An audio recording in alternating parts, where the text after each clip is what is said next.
Hi, I'm Joe, and this is the Dekahedron RPG podcast. Hi everyone, this is Joe. No James, because this is supposed to be a Feedback Friday, but it's not, and we'll talk about that in a minute. So today, instead of being a Feedback Friday, we're going to talk about what I call Crowfield Style Campaigns. And why do I call it that? Because the campaign that I developed all these thoughts around is called Crowfield. It's kind of like, I hate it when I forget a name, and I didn't write it down in my notes. Kind of like that dude who came up with the West Marches campaign, and that was just the West Marches of his world. That for that particular campaign style, Crowfield is just one of my campaigns that this style was based upon. The name itself comes from a town in England. As I've said before, I used to live there back in the 80s, and I would drive from the castle to work. I call it the castle because, believe it or not, there was actually a castle in my backyard. It was owned by my landlord. Actually, I was in his backyard, I guess. In his back garden, as they would say over there, I guess. Yeah, he was my landlord, and he lived in a little castle. It was actually a manor house, but it still had the old gatehouse of a castle, and that's just cool. So I would drive from there to there and there and back. You know, there's all these towns I would see, and their names have stuck with me through the years. Radstone, Solgrave, Crowfield, Helmden, Croughton, just a bunch of them. So whenever I come up with a campaign, a lot of times I will use one of those towns to set it in. The name, I don't base it on the town itself. So that's where the name came from. But the whole point of a Crowfield style campaign is for a sandbox/exploration style campaign. I want a campaign where the characters can do some hex crawling, where they can be based in this little town or whatever and go out and explore the unknown lands. As common of a concept that is, if you think about it logically, it always raises some questions. Like the ones off the top of my head is, how is this town surrounded by strange lands? Why don't they just ask anyone else in town, hey, what's 5 miles that way? What's 5 miles the other way? I mean, everyone in the town should know. The other question is, if it's this strange land where they don't know anything, how did they get there? How did they get in the middle of nowhere where they have to explore all around them? If they are in this strange land and a character dies, or you have a new player coming in the night or whatever, for a night, or just a new member joining the group. Or I like to do open campaigns, so it's very revolving. If someone wants to join in for a night and then never join again, that's fine. If they want to join this week and we won't see them for 3 weeks, that's fine too.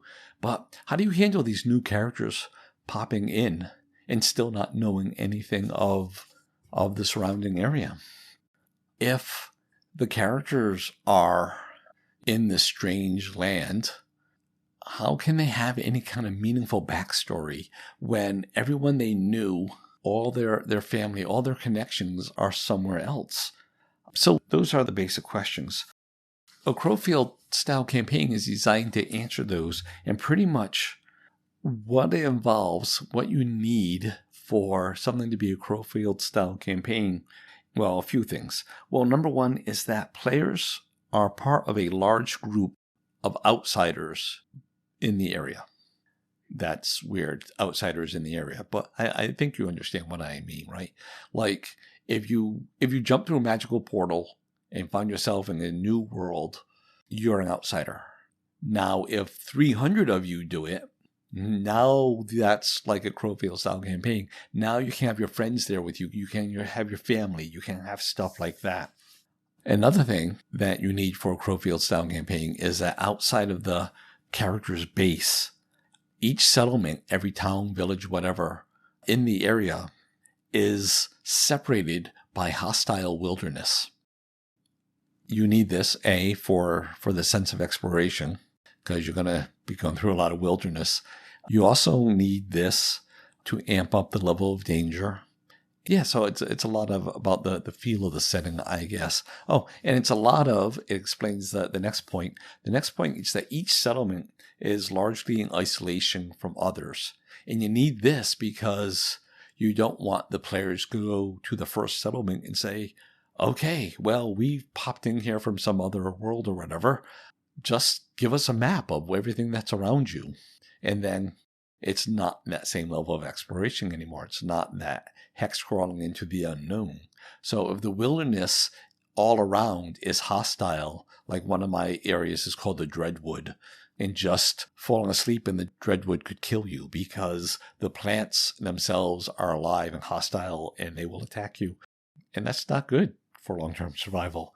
Another part, the Firelands, it's the desert, and, it's the fantasy desert where it's so hot and hostile and everything that, just a couple days is likely to lead to your demise and stuff like that.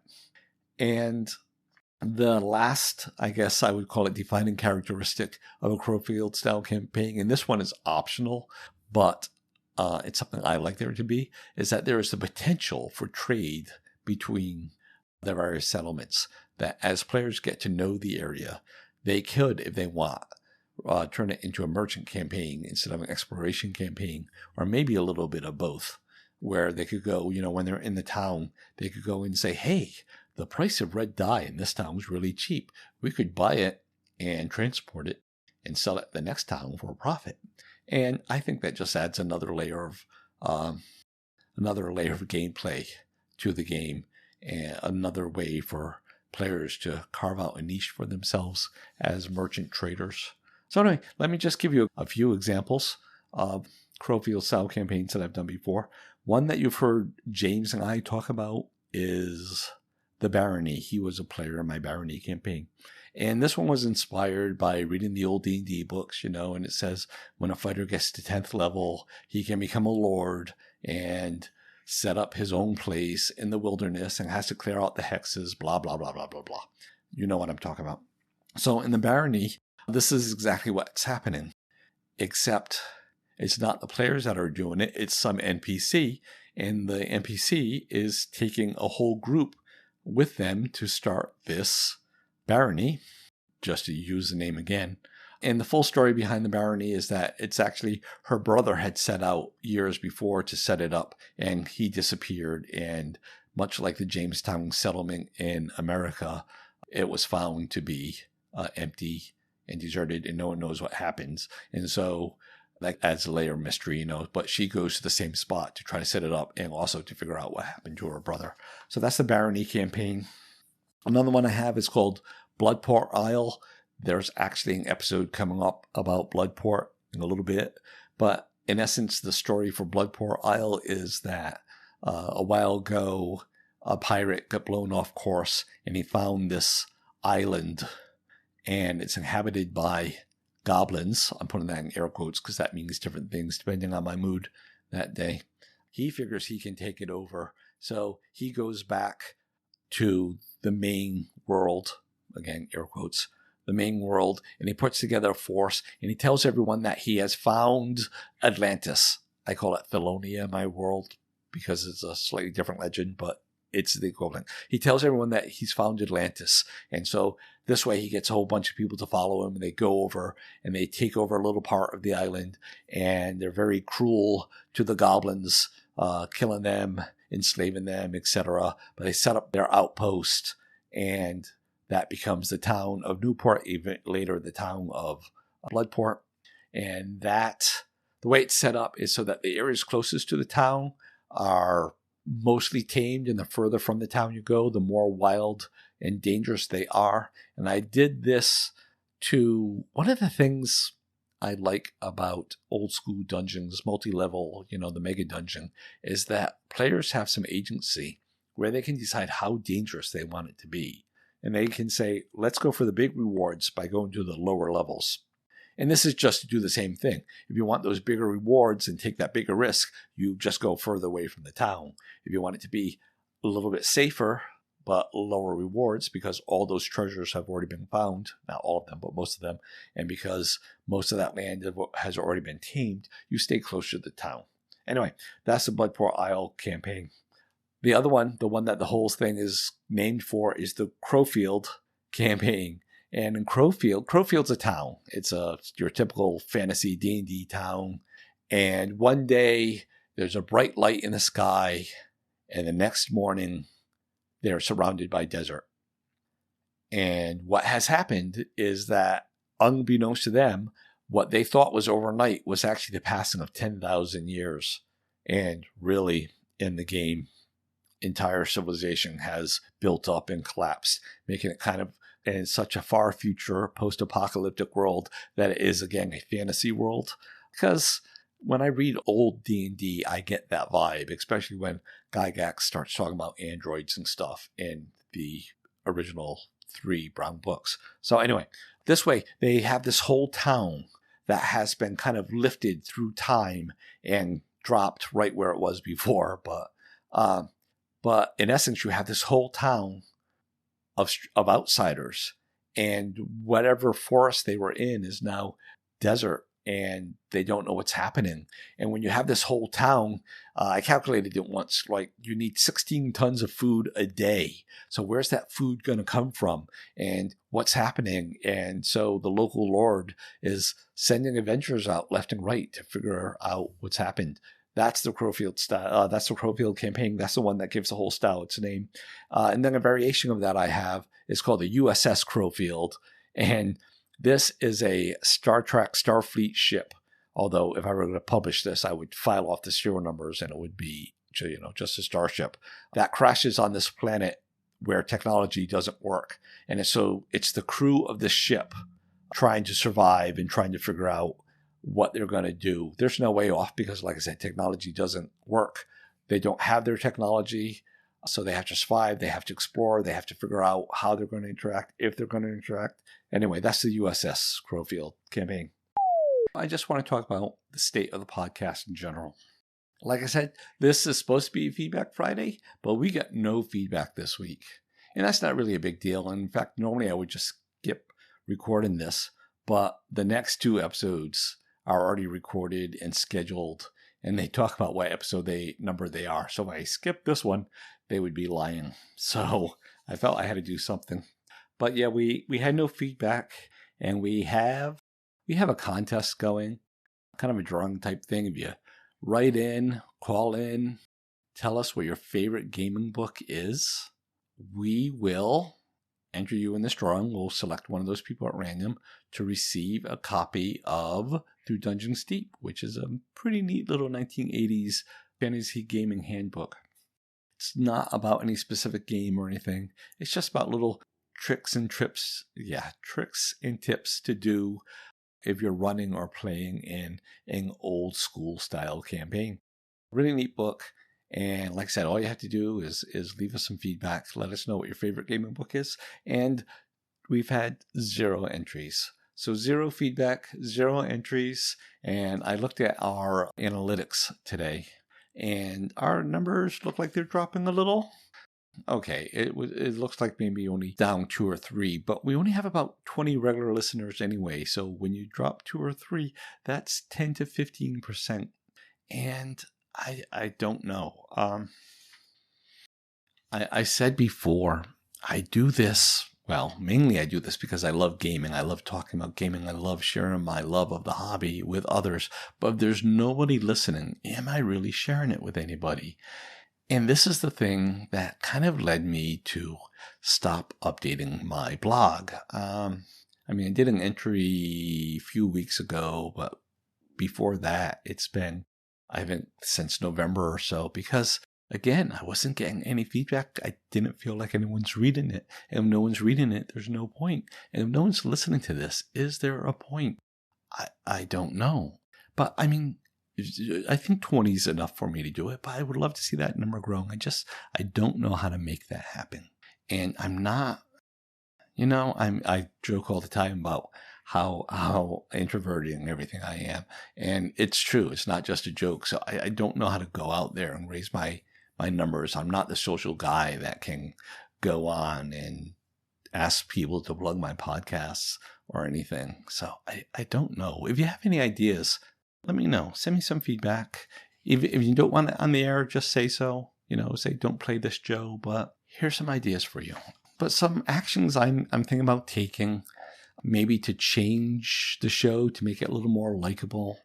I have 3 things written down here. The first one is longer episodes. So I had some offline feedback, some of that feedback that said, hey, Joe, don't say this on your show. And they were saying, like, in the last few episodes, how it felt like we were just getting into the topic and we ended it. And so that person would like our episodes to be longer, maybe like a 20 to 30 minute show. I'm not opposed. That adds a lot more editing. Or maybe it would actually take away editing because I wouldn't have to delete so much when we record. In fact, this show is probably going to be longer. So that's one thing I'm thinking about. If you think that's a good idea, let me know. If you think it's a bad idea, if you're like one of those people say, Joe, I listened to your show specifically because it's a short show, I would understand that because that is me. I love short shows. It's just so easy to fit in between the long shows and easier to add to my schedule. But hey, if you're one of those, let me know, right? If I don't hear from anyone, I don't know what to do. I don't know what you want. So either way, let me know. The other thing is changing the content a little. So far, the content has largely been opinion-based. James is always suggesting other topics, but they're very fact-based. Like, I don't know, one of them was like, oh, he wanted to go through all the corporate changes that D&D has gone through, like started out with Dave and Gary and the full thing all the way up to Hasbro. And I'm like, no, because anyone who's interested in that already knows because they've looked it up and they've read it. They've done the Wikipedia thing. They've done the John Peterson thing. They've done the Shannon Appelkline thing. And people who aren't interested, well, they're not interested, so they're not going to bother listening to that. So I reject those things. So I'm thinking maybe the direction to go and something I would find far more interesting, the type of shows I like, is more usable gaming content. Things like how-tos and whys and, hey, isn't this an interesting idea? And stuff like that. Stuff that you could take to your table and use, or at least call in and tell me that's a stupid idea. Whatever. So stuff like that. Also, a side effect of all this, if we go to the longest shows, I think you're going to end up with more solo episodes and less James and I episodes. And that's for very practical reasons. No, I'm not firing James or anything like that. It's because, one, the longer the show is, the longer it takes to edit it, right? If you have a 20-minute show, it takes maybe an hour and a half to edit it. And if you have a 40-minute long show, that's gonna, that will be like 3 hours of editing. And I have a full-time job and I have a part-time job and I go to the gym 3 days a week. And, my wife and I actually like each other. So we like to spend time together. So squeezing that time in, and because the other part I left out of there is that when I do a show on my own, it takes, factor X to edit that. But if it's James and I, just the thing with 2 people makes it that much longer to edit, because when you're like, oh, I need to chop this part out, you got to find it where you're doing it to both. And it takes a little more work. Oh, and the other thing is, like I mentioned in the past, we use Zencastr, and Zencastr is starting to limit us on the free tier to 2 hours per month of recording time. So it'll be more solo episodes, I think. Although all 3 of those, the longer episodes are more usable content, the more solo episodes. Those are all just things I'm thinking. Nothing is written in stone yet. Again, let me know your thoughts on all of these things. It's all fluid and everything can change. I just thought I would tell you a little bit about what I've been doing, entertainment-wise. No gaming lately, but I have seen a couple movies lately. You did saw the Dungeons & Dragons movie a few weeks ago. There's a review on that coming up on Wednesday's episode. You'll hear it then. James and I talk about our thoughts. After that, saw the Super Mario Brothers movie. It was a kid's movie. It's okay. I'm not going to recommend it. It's not high up on the list there. It was okay. After that, wife and I went out and saw Renfield with Nicolas Cage and that boy from the Romeo and Juliet zombie movie, Warm Hearts. Warm Blood? Warm Hearts. Can't remember his name. Anyway, Renfield, great movie. Laughed a lot. Nice modern take on the Dracula legend. It's kind of funny. I enjoyed it. I recommend it. Tomorrow, as you listen to this, the wife and I are going out to the theater to see The Wizard of Oz. It's one of her top 3 movies of all time. Wizard of Oz, The Fifth Element, and something else. It'll come to me when I stop thinking about it. Ender's Game? Anyway, so whenever that's out in the theater, we go see it. It's every few years they do it. And then on Tuesday, Phantom Events is doing another showing of The Way, which was I think it was 2010 movie by Emilio Estevez, written, directed type thing, starring Martin Sheen playing his father, which isn't quite a stretch. I've seen it before. I own it on DVD. It's special to me because it's about the Camino de Santiago. That's the 500-mile hike that my wife and I did. She wasn't my wife at the time. She was only my girlfriend. It was only a year after we met. And I'm telling you, if you can hike 500 miles across Spain with somebody, they are the one for you. So that event is just something special in our life. And the movie is likewise special. So as a general movie, I don't recommend it. It's definitely not an action film. If you like sort of art house movies, you might like it. If you just want to know more about me, you might like it. I mean, I'm not in it or anything. It's just about this hike I did, but it gives you the essence. This has gone really long. I'm going to stop it here. Thanks for listening. Please, please, please send me some feedback. If you have any questions about anything I've talked about, go ahead and ask them. If you have suggestions for things you want to hear in the future, let me know. Let me know what you think about this Crowfield Style Campaign. Let me know what you think about those ideas I talked about, like the longer episodes, more solo episodes, episodes with gaming content instead of gaming opinion. Again, let me know. And don't forget to enter our contest. Just call in, write in, whatever. Let us know what your favorite gaming book is, and you'll be entered. If you don't want the book, enter anyway. And if you win, I will donate the money to some charity that you and I will work out together. That's it. Episode coming up on this Wednesday is going to be the movie review for D&D. Please tune in and listen. Thanks for all the support that you've given me. You're a wonderful audience. Thanks for that. Bye.